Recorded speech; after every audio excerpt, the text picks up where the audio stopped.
अस्सलाम वालेकुम नाज़रीन, इशूज़ में तव्हांखे भली कार। नाज़रीन, मुल्क जी मुआशी सूरत हाल इंतहाई ख़राबु आहे, ॻणती जोगी आहे। IMF जो प्रोग्राम बहाल न थी रहियो आहे, उनजे करे सुभाणे IMF जो वफ़द मिशन पाकिस्तान पहुची रहियो आहे। IMF जी शर्तुनि तहत उन ते राज़ी थी चुकी आहे हुकूमत, ऐं उन्हनि शर्तुनि हेठि पेट्रोल जा डीज़ल जा अघ वधाया विया आहिनि। ईंदड़ वक़्त में बि महांगाईअ जा इम्कान आहिनि। IMF जे हिन अहम इशूअ ते असां ॻाल्हि ॿोल कंदासीं मुआशी सूरत हाल ते, त IMF सां उनजो प्रोग्राम बहाल करणु केतिरो ज़रूरी आहे, उन ते अमल करणु केतिरो ज़रूरी आहे, ऐं उन जे प्रोग्राम जे बहालीअ सां उन जे शर्तुनि मञण सां आवाम ते केतिरो बोझ पवंदो, केतिरी महांगाई थींदी, कीअं शयूं बैलेंस थींदियूं। छो जो मुल्क जे अंदरि उअं ई सियासी तौर ते अगरि असां ॾिसूं था त अपोज़िशन हुजे, हुकूमत हुजे, हिक ॿिए जे ख़िलाफ़ु सियासी बयानबाज़ी उन्हनि जा जारी आहिनि। इमरान ख़ान साहब जो ABC प्लान, इन क़िस्म जूं दावाऊं हलनि पियूं। उन सूरत हाल में मुल्क जो जेको असुलु मसइलो आहे, मुआशी मसइलो, उहो इंतिहाई ॻणती जोॻो आहे। असां हिन अहम इशूअ ते ॻाल्हि ॿोल कंदासीं, सम्झण जी बि कोशिशि कंदासीं, आम माण्हूअ ताईं मैसेज बि पहुचाइण जी कोशिशि कंदासीं, त जीअं तव्हां आम माण्हू सम्झी सघो त IMF जो प्रोग्राम छाजे करे ज़रूरी आहे, मुल्क जी जेकी महांगाई वधी रही आहे इन जा सबब कहिड़ा आहिनि। मुआशी माहिरनि असांखे जॉइन कयो आहे। डॉक्टर अयूब महर साहब मुआशी माहिर आहिनि, उन्हनि असांखे जॉइन कयो आहे। अतीकुर रहमान साहब मुआशी माहिर आहिनि, उन्हनि बि असांखे जॉइन कयो आहे। सुहेल मेमुन साहब सीनियर सहाफ़ी आहिनि, जॾहिं त हिन मामले ते मुआशी सूरत हाल ते ताज़ो कावश अख़बार में इंतिहाई ज़बरदस्त उन आर्टिकल बि लिखियो आहे, उहो बि पढ़णु जोॻो आहे। तव्हां सभिनी खे वेलकम थो चइजे सर। डॉक्टर अयूब साहब, बातचीत की शुरुआत हम आपसे कर रहे हैं। कल IMF का वफ़द यहाँ पर पहुँच रहा है, क्या आप समझते हैं कितना ज़रूरी है IMF का प्रोग्राम बहाल करना? अगर प्रोग्राम बहाल हो जाता है तो उससे कितनी महंगाई बढ़ेगी, आम लोगों के ऊपर जो बोझ आएगा हम उसको बैलेंस कैसे कर पाएंगे? 2-3 सवाल हैं सर ये। जी असलम साहब, देखिए आपको मैं तीन इसके पार्ट्स में मैं जवाब देना चाहूँगा। तीनों कॉम्प्लिकेटेड चीज़ें हैं और तीनों को अगर हम वन बाय वन अंडरस्टैंड करें। जी जी। फर्स्ट ऑफ ऑल देखिए, IMF के पास पहली दफ़ा हम गए थे 1950 में, पहली दफ़ा गए थे, फिर 58 में गए थे। बेसिक IMF के मेंबर हैं हम। बेसिकली IMF के पास जाने की ज़रूरत सिर्फ एक वजह होती है, और आम लोग समझते हैं, कंफ्यूज होते हैं इससे, कि उन पैसों से डेवलपमेंट हम एक्सपेंडिचर करेंगे। वो डेवलपमेंट के लिए लोन नहीं होते, बल्कि सिर्फ एक सूरत में उसकी ज़रूरत पड़ती है कि अगर किसी मुल्क के पास फॉरेन एक्सचेंज रिजर्व जो हैं वो इंपोर्ट्स की रिक्वायरमेंट से कम हो जाएं, जो उसको पेमेंट करनी होती हैं, करंट अकाउंट बैलेंस में बहुत सारी सर्विसेज की और कमोडिटीज़ की पेमेंट करनी होती हैं। अगर वो पेमेंट करने की पोजीशन में वो कंट्री ना रहे और फॉरेन एक्सचेंज रिजर्व जो हैं उस कंट्री के कमर्शियल बैंक्स में और सेंट्रल बैंक में कम हो जाएं, तो IMF उसको रेस्क्यू करने आता है अपनी मेंबर कंट्रीज को। पाकिस्तान भी उसका मेंबर है। IMF उस कंट्री को फिर जितना रिक्वायर्ड होता है फॉरेन एक्सचेंज, वो एक शॉर्ट टर्म के लिए वो दे दिया करता है, शॉर्ट या मीडियम टर्म के लिए, और वो जाहिर है कि बहुत ही लो रेट ऑफ इंटरेस्ट पे होता है और इमीडिएटली वो देना होता है ताकि वो कंट्री डिफॉल्ट होने से बच सके। उसके लेटर ऑफ क्रेडिट जो इंटरनेशनल मार्केट में होते हैं इंपोर्ट करने के लिए, वो ऑन होते रहें, उनकी एक्सेप्टेबिलिटी रहती रहे, और उसने जो बॉन्ड्स या लोन लिया है वो जो फॉरेन इन्वेस्टर हैं वो उस पर ट्रस्ट करते रहें।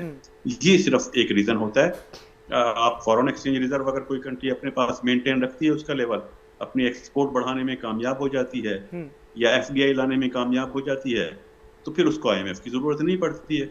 अनफॉर्चुनेटली पाकिस्तान के केस में मुसलसल हम करंट अकाउंट डेफिसिट जो है उसको फेस कर रहे हैं। मुसलसल 30 साल से 3 डिकेड हो चुके हैं, उसको हम फेस कर रहे हैं, तो हमें IMF के पास बार बार जाना पड़ रहा है। ये पहली बात है, जाना क्यों पड़ रहा है।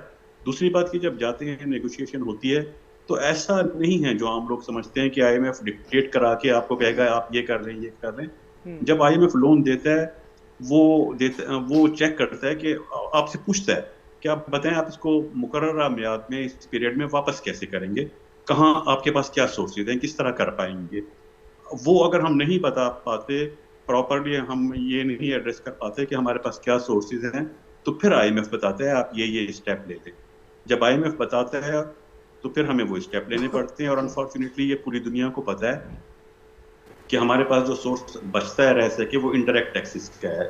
इनडायरेक्ट टैक्सेस यानी GST वगैरह, जिसका बर्डन डायरेक्ट या इनडायरेक्ट वे में अल्टीमेटली उसका बर्डन आवाम पे पड़ता है। डायरेक्ट टैक्सेस हम नहीं बढ़ा सकते, उसके लिए विल पावर चाहिए होती है, पॉलिटिकल अच्छी एडमिनिस्ट्रेशन चाहिए होती है, सबको पता है हम वो नहीं कर सकते। तो इनडायरेक्ट टैक्सेस पे अक्सर बात आती है, IMF भी एग्री कर लेता है। अब वो खुद बल्कि अब हमें कह देता है कि आप GST बढ़ा दें, इनडायरेक्ट टैक्सेस बढ़ा दें, यूटिलिटीज के चार्जेस बढ़ा दें, अपना डेफिसिट कम कर दें, सब्सिडीज विड्रॉ कर लें, क्योंकि उसको पता है ये स्टेप जो हैं आराम से ले लिए जाएंगे, इस पर कोई रुकावट नहीं आएगी, बटन जो है वो इनके पुअर पीपल्स पे पड़ेगा, आम आवाम पे पड़ेगा। वो हम एग्रीमेंट कर लेते हैं। तीसरी बात यह है कि जब एग्रीमेंट कर लेते हैं तो इंटरनेशनल ऑर्गेनाइजेशन जो हैं जितने भी फाइनेंशियल इंस्टीट्यूशन होते हैं, एग्रीमेंट करने के बाद फिर उसको ओन करना होता है, उस पर अमल करना होता है, वरना रेपुटेशन खराब हो जाती है उस कंट्री की। पाकिस्तान की हमेशा रेपुटेशन अच्छी रही है, हम अमल करते हैं, अपने आवाम को मुश्किल में डालते रहे हैं, खुद मुश्किल में रहे हैं, टैक्स बढ़ाते रहे हैं, सब्सिडीज विड्रॉ करते रहे हैं, सब प्राइवेटाइजेशन करते रहे हैं, लेकिन हम लोन टाइम पे वापस करते रहे हैं, हमारी पेमेंट में कभी डिफॉल्ट नहीं हुआ है। पिछले साल अनफॉर्चुनेटली पहली दफा ऐसा हुआ। क्यों किया गया? प्लानिंग का कौन सा ये पार्ट था, कौन सी स्ट्रैटेजी थी कि फरवरी 2022 में अचानक गवर्नमेंट ने जो एग्रीमेंट किया था IMF से, जो शराइत खुद मानी थी, जिन पर साइन किए गए थे, सिग्नेचर्स किए गए थे, उसको खुद उसके अगेंस्ट स्टेप ले लिए और सब्सिडीज बजाय इसके कि विड्रॉ करती या प्राइस में एडजस्ट करती, प्राइस कम कर दी गई, जिस पर यकीनन IMF भी हैरान हुआ और दूसरे सब लोग इस पर हैरान थे। उसके बाद IMF जो है वो ज़ाहिर है एक ट्रस्ट जो है वो लेवल नहीं रहा। अब IMF की शर्त होती है कि पहले आप वो तमाम स्टेप लें, उसके बाद हम आपकी किस्त जो है वो रिलीज कर देंगे। ये सारा सिनेरियो है कि अब पहले हमें ये स्टेप लेने पड़ेंगे मजबूरी में, नहीं लेंगे तो फॉरेन एक्सचेंज रिजर्व हमारे मेंटेन नहीं है, फिर खुदा न खास्ता हम डिफॉल्ट की तरफ जा सकते हैं, जो इंशाल्लाह हम नहीं जाएंगे डिफॉल्ट में, किसी न किसी तरह से मैनेज कर लेंगे, लेकिन बहरहाल बहुत मुश्किल वक्त फेस करना पड़ेगा। अच्छा डॉक्टर साहब, क्या खतरा टल जाएगा? आप समझते हैं प्रोग्राम बहाल हो जाएगा, खतरा टल जाएगा? खतरा इस हद तक टल जाएगा कि इमीडिएटली डिफॉल्ट की तरफ नहीं जाएंगे, लेकिन बार बार जो एडवाइस दी जाती है एक्सपर्ट्स की तरफ से पॉलिसी मेकर्स को, गवर्नमेंट को, वो देखें हमें सस्टेनेबल बेसिस पर परमानेंटली अपने फॉरेन एक्सचेंज रिजर्व बढ़ाने होंगे। ये क्यों नहीं गवर्नमेंट को, मैं किसी पार्टी की बात नहीं कर रहा, कोई भी पार्टी हो, ये क्यों नहीं समझ रहे हैं कि हमें फॉरेन एक्सचेंज रिजर्व मेंटेन करने होंगे, बढ़ाने पड़ेंगे हमें अपने अच्छा बढ़ाने के सस्टेनेबल मेथड तो दो ही है। अभी तो हम रेमिटेंसेस से काम चलाते रहे हैं, जो अब कम होना शुरू हो गए रेमिटेंसेस भी। अदरवाइज सस्टेनेबल मेथड ये है कि आप एक्सपोर्ट अपनी बढ़ाएं, इंपोर्ट को हम शायद कम ना कर सकें, क्योंकि वो मोर देन 80% हमारी इंपोर्ट ऐसी हैं जो ज़रूरियात ज़िंदगी से जिनका ताल्लुक है, प्लांट है, मशीनरी है, मेडिसिन हैं, फूड्स आइटम हैं, एडेबल ऑयल भी जिनमें शामिल है। लेकिन हमें एक्सपोर्ट बढ़ानी होंगी, हमारे पास सोर्सेज हैं, हम एक्सपोर्ट बढ़ा सकते हैं, उस पर पॉलिसी मेकर्स काम नहीं कर रहे। दूसरा FDI को अट्रैक्ट करना होगा। FDI को अट्रैक्ट करने के लिए बहरहाल हमें एक कॉन्फिडेंस क्रिएट करना होगा इन्वेस्टर में, फॉरेन इन्वेस्टर में। उसके लिए सिर्फ ये नहीं कि फाइनेंशियल पॉलिसीज सिर्फ मिनिस्ट्री ऑफ फाइनेंस या स्टेट बैंक का रोल नहीं है, उसमें हमारी मिनिस्ट्री ऑफ फॉरेन अफेयर्स का भी रोल है, उसमें हमारी इंटीरियर मिनिस्ट्री का भी उसमें अहम रोल है। इन सबको मिल करके इन्वेस्टर्स को एक इन्वायरमेंट देना होगा कि पाकिस्तान एक सेफ मुल्क है, यहाँ आके लॉन्ग टर्म के लिए इन्वेस्टमेंट की जा सकती है। जी जी। अच्छा अतीक साहब, डॉक्टर साहब की आप बात सुन रहे हैं कि ख़तरा टल जाएगा अगर IMF का प्रोग्राम बहाल हो जाता है। शहबाज शरीफ साहब की आपने बात सुनी होगी, उन्होंने कहा है कि इसी महीने मामला हल हो जाएगा। तो आप समझते हैं, आप मुआशी माहिर हैं, अगर यहाँ पर IMF आता है, एक लाजमी है उनकी मंजूरी होगी, बोर्ड की मंजूरी होगी, कुछ तो टाइम इसमें लग जाएगा। अभी जो सूरत हाल है, इंटर बैंक हो, ओपन मार्केट हो, अगर ब्लैक मार्केट डॉलर का रेट हो, तेज़ी से बेकाबू होता जा रहा है। हम रुपए को छोड़ दिया गया है, हम कहाँ पहुँचेंगे? शराइत तो हैं हमारे पास IMF की, तो उन पे अमल से एक जो हमारा तबका है, गरीब तबका, बिजनेसमैन, ये कैसे दोनों बैलेंस हो सकेंगे? जी अतीक साहब, मैं आपसे पूछ रहा हूँ। मेरे से सवाल किया आपने, बहुत बहुत शुक्रिया। मैं मेयर साहब की गुफ्तगू इतनी तमान्नात से सुन रहा था, इतनी अच्छी बातें उन्होंने की IMF के मुतालिक, और सर बड़ा कुछ। देखिए बात सारी यही है कि सबसे पहले तो हमें देखना पड़ेगा कि हमारे बेसिक प्रॉब्लम्स क्या है। हमारे बेसिक प्रॉब्लम ये है कि जो भी शॉर्टफॉल है हमारा, हम उसको कवर करने की कोशिश करते हैं बैरूनी इमदाद से, और कर्ज़ों से और उनमें जो इतने बड़े बड़े सूद हमें मिलते हैं उससे हम करने की कोशिश करते हैं, लेकिन वो इसका सोल्यूशन नहीं है। बात सारी है कि हमें कुछ इस तरह से करना चाहिए कि हम जो हमारे बजट के डेफिसिट्स हैं या हमारे जो फिस्कल डेफिसिट्स हैं उनको हमें किसी तरह से भी इस तरह कवर करना चाहिए कि हम अपने एक्सपेंसेस को कम करें। इस वक्त सूरत हाल जो चल रही है वो इतनी डिवास्टेटिंग है कि करंट अकाउंट डेफिसिट अपनी जगह खड़ा है, हमारे फॉरेन एक्सचेंज रिजर्व्स भी, मैं इसके बारे में भी आपको बताऊंगा, फॉरेन एक्सचेंज रिजर्व्स भी हमारे काफ़ी डिफ़िकल्ट सिचुएशन में है और डॉलर भी बड़ी ऊंची उड़ान उड़ा है और आज भी देखें इंटरबैंक में 272 रुपये पे डॉलर बंद हुआ है, which is alarming, it is huge, the difference is huge. बात सारी ये है कि जब तक हम अपने एक्सपेंसेस को कंट्रोल नहीं करेंगे ये सारी सूरत हाल बार बार हमारे पर आती रहेगी और हम इस किस्म के प्रॉब्लम्स को फेस करते रहेंगे। इस वक्त सबसे ज़्यादा ज़रूरत इस बात की कि हम किसी तरह भी अपने सिविल और दूसरे एक्सपेंसेस को $2 बिलियन पे इमीडिएटली जो है ना उसको रिड्यूस कर दें, तो हम किसी तरह की एक सिचुएशन पे पहुंच जाएंगे। हमारे इस वक्त कारोबार की सिचुएशन ये है कि जब से डॉलर महंगा होना शुरू हुआ है और रुपी जो है वो शेड हो रहा है तो बिज़नेस कम्युनिटी इतने प्रॉब्लम्स में है कि उसके हज़ारों कंटेनर्स जो हैं जिसमें खाने पीने का सामान भी है, पल्सेस भी हैं, वो सब पोर्ट पे स्टैंडर्ड हो गए और उनको रिलीज़ नहीं करा सक रहे। दुनिया जहान की तमाम चीज़ें करने के बावजूद उसको रिलीज़ कराना बहुत मुश्किल हो रहा है। इसकी वजह से रोज़ाना का कम से कम $1 मिलियन का बिज़नेस कम्युनिटी का नुकसान हो रहा है और अब तक लगभग अगर लगाया जाए तो 1.8 बिलियन रुपीस का बिजनेस कम्युनिटी का टोटल नुकसान हो चुका है, डैमेजेस पे, डिटेंशंस पे, रिटेंशंस पे, रेंटल्स पे और पता नहीं क्या क्या, यार्ड चार्जेस पे। तो और सबसे बड़ी जो मुश्किल हमें पेश आ रही है वो ये है कि हम देख रहे हैं कि हमारा जो रॉ मटेरियल है, जो total raw material oriented country है, हम लोग इंपोर्ट करते हैं रॉ मटेरियल, टोटल 80% हम लोग अपना रॉ मटेरियल इंपोर्ट करते हैं, अपनी दालें 80% इंपोर्ट कर रहे होते हैं।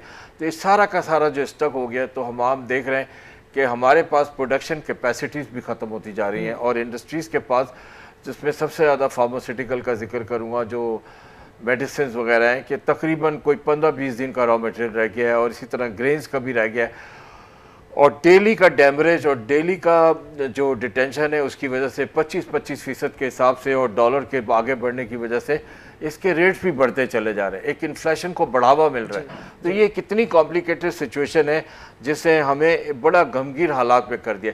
किसी तरह भी हो हमें इस सिचुएशन को कंट्रोल करना है और हमारे पास अगर ऑप्शंस नहीं है तो हमें वो ऑप्शंस तलाश करने पड़ेंगे और मैंने सबसे अहम आपको स्टार्ट में बता दिया ऑप्शन यही है कि हम अपने अखराजात को, सिविल एक्सपेंसेस को, दूसरे एक्सपेंसेस को जितने जल्दी हो सके हम वो कम करें और कम अज़ कम कुछ भी नहीं तो रिपीट कर रहा हूँ इस बात को कि $2 बिलियन की जो है ना हम इस डेफिसिट को निकाल कर $2 बिलियन से इसको कवर करें और $2 बिलियन के एक्सपेंसेस को कम करें। मेरा कहने का मतलब ये है। अतिक साहब, अगर ये जो आप बता रहे हैं हमें, तो क्या जितनी भी शराइत हैं या IMF की इस कंडीशन पे हम चलते हैं तो हमारा जो आम लोग है, आम आदमी है, उस पर कितना बोझ पड़ेगा? देखिए आम आदमी पे तो काफ़ी बोझ पड़ चुका है और ऑलरेडी पड़ रहा है। बढ़ेगा। मैं आपको एक छोटी सी मिसाल देकर बताऊं कि देखिए अभी इनके पास कोई ऑप्शन नहीं था, पेट्रोल के प्राइसेस तो इनको बढ़ाने थे। इसकी वजह ये है कि मार्केट पे पेट्रोल की प्राइसेस ब्रेंट वगैरह $73 तक तो आ चुके थे, लेकिन फिर अचानक 85 से $86 पे चले गए। तो ये अल्लाह महला इनके पास कोई ऑप्शन नहीं था कि इनको इसको बढ़ाना था। लेकिन अगेन मैं उस बात की तरफ फिर आऊँगा, ये बोझ एक आम आदमी पे डालने से बेहतर नहीं था कि ये अपने एक्सपेंसेस को कम करें और उन एक्सपेंसेस को कम करके जो एक आम आदमी से वो रेवेन्यूज़ हासिल करने की कोशिश कर रहे हैं उसको अपने एक्सपेंसेस को मिनिमाइज़ करके उसको कहीं से कॉम्पनसेट करें ताकि इतना बड़ा बोझ इन पे ना पड़े।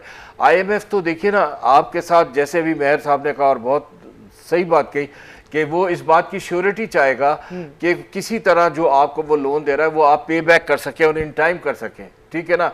Because IMF is also business, IMF भी अपनी प्रॉफिट के लिए काम करता है। वो IMF आपकी डेवलपमेंट के लिए काम नहीं करता बल्कि आपको बेल आउट करने के लिए जो आपको पैसे देता है, आपकी जो शॉर्टफॉल्स होती है उनको कवर करने करता है कि किसी तरह आप अपने करंट अकाउंट डेफिसिट से निकल जाएं।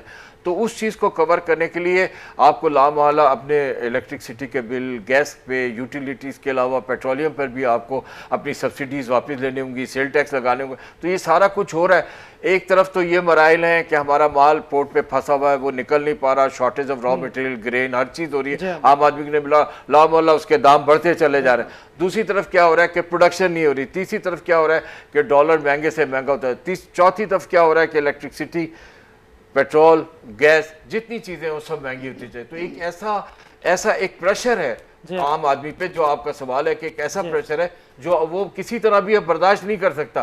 देखिए आप अगर एग्जांपल दें तो देखिए हमने क्या किया, $4 बिलियन का हमारा रिजर्व है, बांग्लादेश के पास लगभग कुछ भी नहीं तो $30 से $35 का पड़ोसियों के साथ, और इंडिया के पास तो $500 बिलियन का रिजर्व है। ऐसा हमने क्या कर लिया, किस तरह से हमने अपनी इकोनॉमी को चला लिया। देखिए आउट ऑफ बॉक्स सोल्यूशन की इमीडिएट जरूरत है, कुछ ना कुछ करना पड़ेगा, ऐसा तरकीब निकालनी पड़ेगी, ऐसे कुछ काम करना पड़ेगा जिससे एक आम आदमी इस प्रेशर से निकल जाए, इस स्ट्रेन से निकल जाए, वरना इसकी कमर टूट चुकी है। बिल्कुल अतीक साहब, आप बिल्कुल ठीक कह रहे हैं। सोहेल, अतीक साहब जी ऐं डॉक्टर अयूब साहब जी तव्हां ॻाल्हि ॿुधी रहिया त आम माण्हू जीअं अतीक साहब चयो त उनखे प्रेशर उनजे मथां घटि थिए। हिन वक़्तु इहा सूरत हाल आहे, इसहाक डार जब तव्हां बयानु ॿुधो हूंदो त उन चयो त को नो प्रॉब्लम, को इशू न आहे, IMF सां हू केतिरे वक़्त खां डील कंदो रहियो आहे, उनजे करे अहिड़ो को इशू। छा तव्हांखे इहो बयानु कीअं थो नज़र अचे, प्रेशर वधंदो, प्रेशर घटिबो, या ॿाहिरीं दुनिया सां अगरि जेके दोस्त मुल्क आहिनि पाकिस्तान जा, उन्हनि बि IMF सां जेके आहिनि उहो पंहिंजा जेको कर्ज़ु आहे उन सां मशरूत कयो आहे, त तव्हां छा था सम्झो ईंदड़ वक़्तु कीअं हूंदो ऐं हीअ जेकी हुकूमत हूंदी इनखे हैंडल करे सघंदी? ॾिसो, मुआशी माहिर त इहे असांजा दोस्त हिननि ॻाल्हि कई, पर हीउ जेको मुल्क क्राइसिस में आयो आहे, ऐं जेकॾहिं कोई नथो मञे त मुल्क क्राइसिस में न आहे त आउं सम्झां थो उहो दुनिया जो बेवकूफ़ तरीन माण्हू आहे।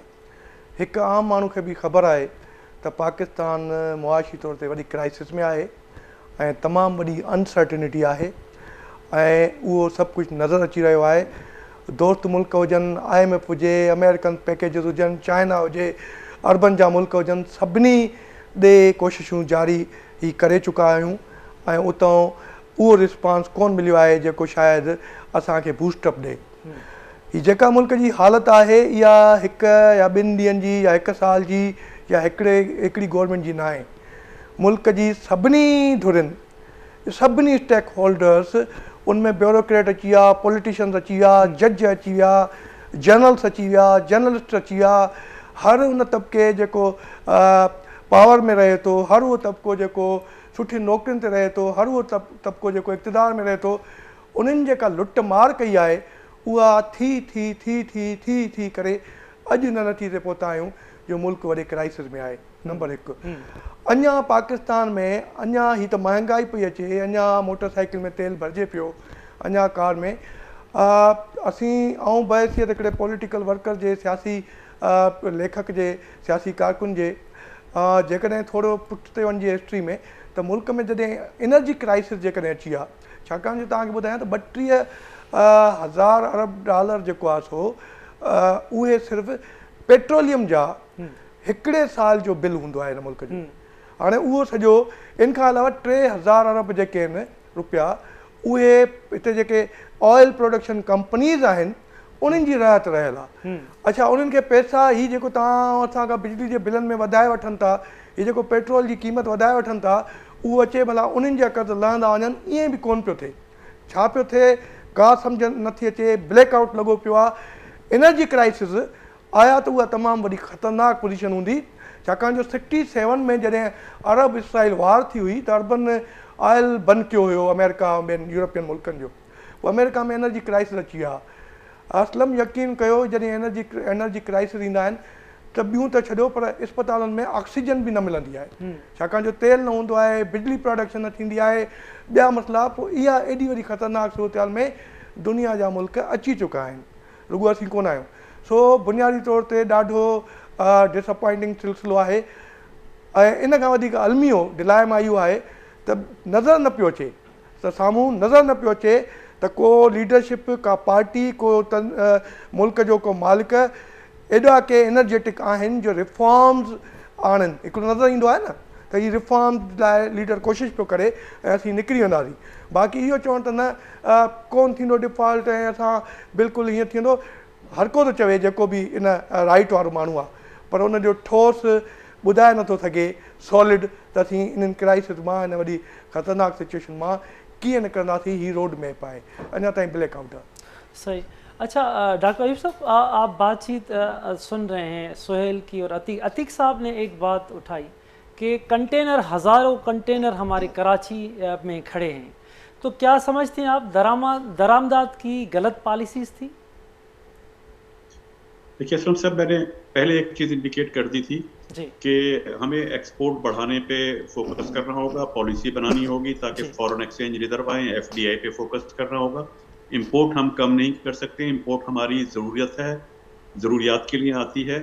इंपोर्ट को हम क्यों मतलब डिस्करेज करना चाहते हैं, मुझे समझ नहीं आया। फॉरेन एक्सचेंज बचाने के लिए ये कौन सी पॉलिसी है? इस पॉलिसी से तो मज़ीद डिटेरियोरेशन क्रिएट होगी।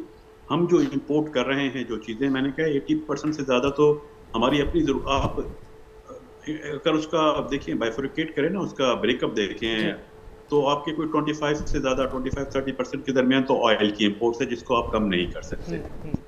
लगभग तकरीबन इतना ही साइज बनता है स्पेयर पार्ट्स, प्लांट, मशीनरी वगैरह, जो इंडस्ट्रियलाइजेशन के लिए और इन्वेस्टमेंट के लिए ज़रूरी है। बल्कि वही प्लांट एंड मशीनरी काम आती है आपकी एक्सपोर्ट की जो प्रोडक्ट्स होती हैं उनको बनाने के लिए। रॉ मटेरियल आप मंगवाते हैं, बहुत सारा रॉ मटेरियल, फाइबर्स वगैरह, जिसमें टेक्सटाइल का रॉ मटेरियल, केमिकल्स भी शामिल हैं, जो चीज़ें बाद में उन्हीं से चीज़ें बनने के बाद मैन्युफैक्चर होकर एक्सपोर्ट होती हैं। तो आप अच्छा, दूसरा सिर्फ ये नहीं कि हम जो इंपोर्ट कर रहे हैं वो एक्सपोर्ट में यूज़ होती हैं, उसमें एडिबल ऑयल भी है, उसमें मेडिसिन भी हैं, जो डोमेस्टिकली बहुत ज़रूरत की चीज़ें, ज़रूरियात ज़िंदगी में आती हैं। फिर इंपोर्ट, जिस तरह एक्सपोर्ट को हम कहते हैं कि एक्सपोर्ट से एम्प्लॉयमेंट क्रिएट होती है, इंपोर्ट से भी एम्प्लॉयमेंट क्रिएट होती है, पूरी चेन होती है। एक बिजनेस जो होता है वो 10 मजीद बिजनेस से इंटीग्रेटेड होता है। इंपोर्ट से भी एम्प्लॉयमेंट भी क्रिएट हो रही होती है, जीडीपी में भी इजाफा हो रहा होता है, उससे गवर्नमेंट को टैक्स भी मिल रहे होते हैं, टैक्स रेवेन्यू भी आ रहे होते हैं। तो उनका कंटेनर्स को रोकना, वैसे गवर्नमेंट ने, मुझे पिछले दिनों स्टेट बैंक ने एक सर्कुलर इशू किया था, उसमें किसी हद तक रिलीफ प्रोवाइड करने की कोशिश, अगरचे जो ज़रूरत थी वो प्रॉपरली एड्रेस नहीं हुई। फिर शिपिंग की मिनिस्ट्री ने भी कहा था कि हम जो डेमोरेज वगैरह हैं उनको हम रिलीफ दे रहे हैं। उसके बावजूद अभी ये कंप्लेंट्स आ रही हैं बहरहाल बिजनेस कम्युनिटी की तरफ से और ट्रेड एसोसिएशन की तरफ से कि अभी तक रिलीफ प्रोवाइड नहीं किया, अभी भी कंटेनर फंसे हुए हैं। तो वो देखिए, उसको निकालना ज़रूरी है। और अभी ये जो बर्डन आ रहा है पॉलिसीज का, अनफॉर्चुनेटली उसके अगर आप स्टैटिस्टिक्स देखें तो ये बर्डन पिछले जो इकोनॉमिक क्राइसिस थे उससे इस लिहाज से बहुत डिफिकल्ट है, डिफरेंट है कि अभी जो लास्ट ईयर के जो दिसंबर एंड के जो फिगर रिलीज हुए हैं इन्फ्लेशन के, उसमें अगर आप उसका ब्रेकअप देखें तो इन्फ्लेशन जो क्रिएट हुआ है उसमें पहली दफ़ा अब ऐसा हो रहा है कि फूड इन्फ्लेशन सीपीआई का जो कंज्यूमर प्राइस इंडेक्स है उससे बढ़ गया है। यानी पहले तो आम मिडिल क्लास के जो चीज़ें इस्तेमाल करता है कंज्यूमर गुड्स, उनकी चीज़ों में ज़्यादा इजाफा होता था, जो अभी भी हुआ है। लेकिन उससे ज़्यादा जो 24% से ज़्यादा जो इन्फ्लेशन क्रॉस कर गया है वो फूड प्राइजेस का इन्फ्लेशन है। फूड की प्राइजेस ज़्यादा तेज़ी से बढ़ी हैं। और मजीद इसमें एक चीज़ मैं ऐड कर दूं कि अगर उसको आप ब्रेकअप उसका देखेंगे तो इन्फ्लेशन रेट 40% से ज़्यादा हो गया है रूरल एरियाज में। नॉर्मली बढ़ता था जब इन्फ्लेशन, अर्बन में ज़्यादा महंगाई होती थी क्योंकि रूरल में फूड आइटम अवेलेबल होते थे, वहाँ कम प्राइस होती थी। अब देखें बिल्कुल उल्टा है, अर्बन में फूड प्राइसेस कम हो रही हैं, कम हो नहीं रही, कम तेज़ी से बढ़ रही हैं, और रूरल एरियाज में ज़्यादा तेज़ी से उनमें इजाफा हो रहा है। तो ये जो बर्डन है अल्टीमेटली, ये जो लोग पहले से पुअर सेगमेंट है सोसाइटी के, जो गरीब तरीन जो लोग हैं, बर्डन डायरेक्टली उनके ऊपर जा रहा है। पहले भी इन्फ्लेशन होता था, कंज्यूमर प्राइसेस ज़्यादा तेज़ी से बढ़ती थी मिडिल क्लास की इस्तेमाल की चीज़ें as compare to food prices.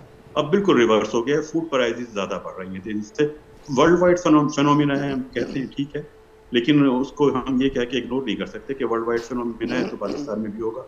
Economic policy का मतलब ही ये होता है कि आप पॉलिसी इस तरह से बनाएं कि आप अपने लोगों को रिलीफ दे सकें।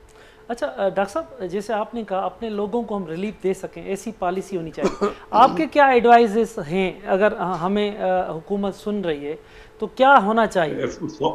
फौरी तौर पे जो है गवर्नमेंट को स्टेप लेनी चाहिए कि जो ज़ाहिर है इन्फ्लेशन आएगा अभी मजीद, जब मतलब है अभी तो जो आपकी ऑयल प्राइसेस जो बढ़ी हैं डोमेस्टिकली, वो तो जो पुराने हमारे एग्रीमेंट थे हमने उसको एडजस्ट किया है। लेकिन अभी जो डॉलर का इफेक्ट आना है, जो पाकिस्तानी रुपये डिवैल्यू हुआ है उसका इफेक्ट आना है, तो उसके इफेक्ट आने के बाद तो मजीद प्राइस बढ़ सकती है, मजीद इन्फ्लेशन बढ़ सकता है। गवर्नमेंट को उसको आप नहीं रोक सकते, लेकिन इमीडिएटली जो आपको स्टेप लेने चाहिए वो ये कि वो आइटम्स जो पुअर लोग भी इस्तेमाल करते हैं उन आइटम्स को आप राशनिंग नहीं कर सकते। राशनिंग फेल हो गई है पाकिस्तान में कि आप लाइनें लंबी लंबी बनाएं और कहें कि यहाँ से सस्ता आटा मिल रहा है, बाकी जगह महंगा आटा मिल रहा है। ये तो नहीं हो पाएगा। आप लोगों में की बेस पर कैटेगराइजेशन के बजाय कमोडिटीज की बेस पे कैटेगराइजेशन करें। वो 12 आइटम हैं, 12 ऐसी चीजें हैं जो ब्यूरो ऑफ स्टैटिस्टिक्स ने आइडेंटिफाई की हैं कि ये वो 12 आइटम हैं जो सेंसिटिव प्राइस इंडेक्स में शामिल होते हैं। अगर इनकी प्राइस चेंज हो जाए तो मुल्क में आम आदमी बहुत ही ज़्यादा बुरी तरह से मुतासिर होते हैं। ये कौन से आम आदमी? जो अपनी इनकम का तकरीबन 100% या मोर देन 90% सिर्फ फूड और क्लॉथिंग पे खर्च कर देते हैं। जो हाई इनकम क्लास होता है उसके लिए भी फूड महंगा तो होता है, लेकिन उसके सेविंग्स और दूसरे आइटम पे खर्चे ज़्यादा होते हैं। वो अपनी आमदनी का एक 5, 10, 15% फूड और क्लॉथ पे खर्च कर रहा होता है। तो जो लोग 90% फूड पे खर्च कर रहे हैं उनके लिए इम्पोर्टेंट चीज़ फूड है। तो फूड वाले जो 12 आइटम हैं वो उस पर फोकस करना चाहिए। गवर्नमेंट को पॉलिसी ऐसी बनाए कि बाकी चीज़ों का अगर इन्फ्लेशन कंट्रोल नहीं कर सकती, और जाहिर है नहीं हो सकता एक साथ सब कुछ, साइमल्टेनियसली सब नहीं हो सकता, तो कम से कम उन चीज़ों पर फोकस करें। उन पे उनकी प्राइस बढ़ने का एक रीज़न तो जाहिर है टैक्सेस का ज़्यादा होना और इंटरनेशनल ऑयल प्राइसेस का बढ़ना है, लेकिन दूसरा जो रीज़न है वो एडमिनिस्ट्रेटिव और लॉजिस्टिक होता है। अगर चीज़ें रास्ते में फंसी रहे हैं, ना पहुंच पाए, कंटेनर फंसे हुए हैं, किसी वजह से रास्ते में लॉजिस्टिक रुकावटें आ रही हैं, किसी जगह स्टॉकिंग हो रही है, एडमिनिस्ट्रेटिव मसले आ रहे हैं, तो प्राइस मजीद ऐड हो जाती है। गवर्नमेंट एटलीस्ट वो स्टेप तो ले सकती है, और उसमें दोनों गवर्नमेंट है, मतलब प्रोविंशियल गवर्नमेंट भी और फेडरल गवर्नमेंट भी, वो दोनों ये एडमिनिस्ट्रेटिव स्टेप्स तो दोनों को लेने होते हैं कि लॉजिस्टिक रिक्वायरमेंट ना है किसी भी स्टेज पे, ना पोर्ट पर और ना रास्ते में कहीं, उसको कंज्यूमर तक पहुंचना चाहिए। इंतहाई अहम बात है। बिल्कुल डॉक्टर साहब। अतीकुर रहमान साहब, अभी इतनी बरसातें आई, सैलाब आए, कपास, गंदम, उनकी जो फसल थे वो बिल्कुल कम हुई हैं, इनके क्या असरात होंगे? आइंदा बजट आ रही है, उसमें क्या पॉलिसीज़ होनी चाहिए और तजारती खसारा बढ़ेगा? देखिए, मेरा मानना यह है कि जहां गवर्नमेंट इस बात की पर बात करी है कि एक्सपोर्ट्स को बढ़ना चाहिए और फॉरेन डायरेक्ट इन्वेस्टमेंट को भी बढ़ना चाहिए, तो वहाँ पे उसको इंपोर्ट्स को भी फैसिलिटेट करना चाहिए। अब जैसे हमारे यहाँ सैलाब आया तो हमने देखा कि हमारी जो एग्रीकल्चर प्रोड्यूस है वो बहुत ज़्यादा मुतासिर हुई। लामोहला हमें दूसरी चीज़ें इंपोर्ट करनी पड़ेंगी। अब पल्सेस की मिसाल मैं दे रहा था, 80% पल्सेस दालें हम इंपोर्ट करते हैं। अब आप उनको कंटेनरों में बंद करके सड़ा दें तो लोगों के पास दालें कहाँ से आएंगी? आप देखो ना, दाल एक ऐसी चीज़ है जिसको अगर एक किलो दाल पका लो, आप पतली दाल पका लो तो 10 आदमी खा लेते हैं आराम से। तो आप खाने पीने के अशिया को आपने रोका हुआ यार।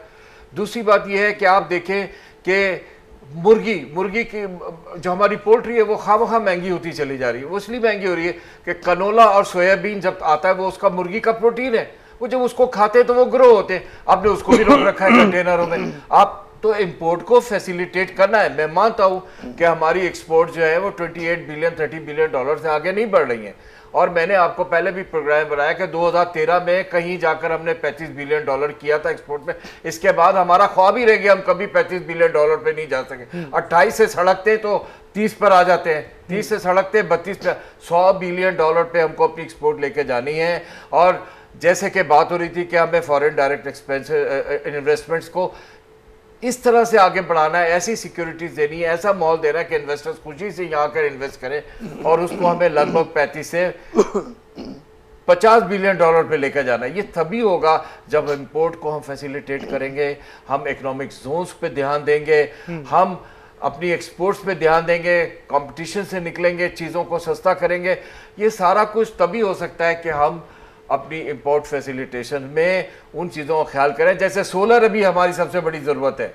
अब सोलर की इंपोर्ट पे आप टैक्सेस लगा दोगे, या सोलर को आप कंटेनरों में बंद करके पोर्ट में रहने दोगे, उनको रिलीज नहीं करोगे, तो लामहला वो और महंगा होता चलेगा। एक आदमी जो बिजली का मारा हुआ है उसको हर एक को पता है कि अगर इतना 9 महीने का तो सनशाइन है हमारे मुल्क में, इतनी एक्सटेंसिव समर आती है हमारी, हम सोलर को ना सिर्फ छतों पे ना अपने वरांडों पे लगाए, बल्कि दुनिया इस बात का तजर्बा करती है कि उन्होंने पहाड़ों पे लगाया है नदी नाले गटर जो गुजरते हैं उनके ऊपर सोलर लगाए। हम सोलर को सस्ता करें, इंसेंटिवाइज करें, ताकि ज़्यादा से ज़्यादा तो लोग जो है, तो ये सोलर तो इंपोर्ट होगा ना, हम लोकली तो मैन्युफैक्चर नहीं कर रहे। जब ये इंपोर्ट होगा तो इसकी कोई फैसिलिटेशंस मिलनी चाहिए ना। तो जहाँ एक्सपोर्ट को फैसिलिटेट करने की बात हो रही है वहाँ पे इंपोर्ट भी फैसिलिटेट होना चाहिए। गॉन आर द डेज जब हम कहते थे एक बहुत बड़ा ह्यूज गैप है इंपोर्ट और एक्सपोर्ट के दरमियान और ट्रेड डेफिसिट बढ़ रहा है। भाई ट्रेड डेफिसिट बढ़ेगा, उसको छोड़ दो एक तरफ, लेकिन हमारी रिक्वायरमेंट क्या है? हम लोग खाना कैसे खाएंगे? सैलाब भी आया है, अभी गंदम भी मंगानी पड़ेगी, हो सकता है कुछ और चीजें भी मंग रहे हैं, तो मैं सिर्फ दाल में घूम रहा हूँ आपके साथ। तो ये सारी चीजें हैं, इन पे काम करना जरूरी है। फिर मैं एक बात एम्फेसाइज करके कहूंगा कि अपने एक्सपेंसेस को कम करना है, अपने एक्सपेंसेस को कम करके अपने डेफिसिट्स को उस पर कवर करके बेहतर है वो किया जाए, ना ये कि उसको आम आदमी पर डाला जाए और आम आदमी बर्दाश्त नहीं कर सकता मजीद। बिल्कुल। अच्छा सुहेल साहब, आम माण्हू बर्दाश्त नथो करे सघे। सिंध जी हालतूं तव्हांजे साम्हूं आहिनि। हिन भेरे जेकी ॿोॾि आई आहे, बरसाति आई आहे, सिंध जेकी हिन भेरे तबाह थी आहे, तारीख़ में हुनजा मिसाल घटि मिलनि था। हाणे ई महांगाई थी आहे, अॼु 35 रुपया पेट्रोल वधियो आहे, शयुनि जा अघु लाज़मी आहे तेज़ी सां वधंदा। हिन समूरी सूरत हाल में सॼो पाकिस्तान जो माण्हू परेशान हूंदो, पर हीअ जेके ॿोॾि सटियल इलाइक़ा आहिनि, इन जो माण्हू कीअं सर्वाइव करे सघंदो? उन जे लाइ तव्हां छा था सम्झो, केतिरियूं वधीक मुश्किलातूं पैदा थींदियूं ऐं उन मां निकिरजे कीअं? साईं, बुनियादी तौर ते ॾिसो, इहा तव्हांजी सही ॻाल्हि आहे। हिन ॿोॾि तमामु वॾी तबाही आंदी आहे ऐं गुज़िरियल 10 सालनि में 12 सालनि में 2010 जो मेगा फ्लड हुयो, उनखां पोइ 2011 में बरसातुनि जी वॾी तबाही हुई, उनखां पोइ हीअ वॾी तबाही आहे। तव्हां बि विया फील्ड में, मूं बि इहो सॼो फॉरेन मीडिया सां कवर कयो आहे, इहो सॼो ॿोॾि वारा इलाइक़ा आहिनि। ऐं माण्हू गुरबत जी जेका लकीर आहे उनखां हेठि ज़िंदगी गुज़ारे थो, इहो लफ़्ज़ु घटि आहे, इहो लफ़्ज़ु घटि आहे। मूंखे अञा ताईं अचरज में आहियां त इहे माण्हू जिन जूं ॿनियूं वारा हलिया विया, जिन वटि रोज़गार कोन्हे, जिन जा घर टुटी विया, माल मता तबाह थी वियो, इहे जेकॾहिं सर्वाइव कनि था ऐं पंहिंजा बच्चा पाले था वञनि, महिनत करे, मज़ूरियूं करे, शहरनि मां लॾे, त इन्हनि माण्हुनि खे बि सलाम आहे ऐं इन्हनि जी बहादुरी खे बि सलाम आहे। पर ऑन द कंट्ररी ॿिए पासे उन्हनि सां वॾो ज़ुल्म कयो वियो आहे। उन्हनि जो दुनिया मां आयल जेका इमदाद आहे उहा उन्हनि ताईं न पहुती आहे, उहा खाई विया आहिनि। वरी उन्हनि खे दुनिया जे आॾो ॾेखारनि था त असीं हेॾी तबाही आई आहे असां वटि, वरी उन्हनि जूं इमदादूं वठी उहे किथे पियूं विराइजनि, कंहिं वटि आहिनि, कंहिं वटि न आहिनि, इहो सभु डबल ज़ीरो लॻो पियो आहे। सिंध जे माण्हुनि सां पाकिस्तान में ग़रीब माण्हू हूअं ई तकलीफ़ में आहे, पर सिंध जो माण्हू ॿिटी तकलीफ़ में आहे। अचूं था हिकिड़ी ॻाल्हि ते, तव्हां पाकिस्तान में हिन एनर्जी क्राइसिस हुजनि या मुआशी क्राइसिस हुजनि, जेके बि मसइला आहिनि, उनमें केतिरा बि रिफॉर्म्स आणियो, केॾियूं बि चङायूं आणियो, जेसि ताईं तव्हां करप्शन खे ॿुजो न ॾींदव, तव्हांजो हर रिफॉर्म, हर शइ फेल थी वेंदी। पोइ जीअं कणिक ॾिसो न, सिंध में कणिक थींदी आहे, हलो ॿोॾि वारनि इलाइक़नि खे छॾे बाक़ी जेके इलाइक़ा आहिनि उते सुठी कणिक थी आहे, पर उन कणिक ते केॾी वॾी करप्शन पई थिए जो ताक़तवर माण्हुनि, भली उन में सरकारी माण्हू बि आहिनि, उन्हनि स्टॉक करे छॾिया आहिनि ऐं उहा साॻी जेको आहे सस्ती वठी उनखे डबल ट्रिपल रेटनि ते विकिणनि था। सभिनी खे ख़बर आहे डे लाइट में थिए पियो। ईअं ई ॿिया सभु जेके बि खाइण पीअण जी शयूं आहिनि स्टॉक था कनि पिया। खीर खे ॾिसो, खीर में केॾी तबाही आहे, केमिकल्स था विझनि ऐं हाणे त ॻोठ ॻोठ ताईं इहो केमिकल वारो खीर पियो विकामे। सभिनी खे ख़बर आहे, कोई पुछण लाइ तयारु न आहे।